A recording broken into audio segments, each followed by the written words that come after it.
নমস্কার, মণিকুটির কিচেনে সবাইকে স্বাগত। সবাই কেমন আছেন? আশা করছি ভালো আছে।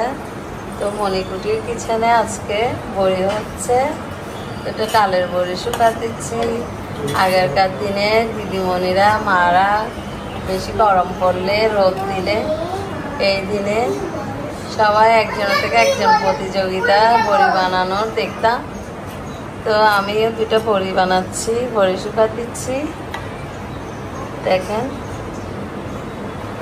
সকাল থেকে বড়ি নিয়ে লেগে পড়েছি। এই যে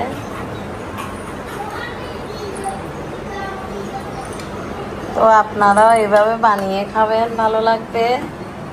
এই বড়ি নিরামিষ দিয়ে বড় মাছ দিয়ে রান্না করলে ভালো লাগে, অনেক স্বাদ।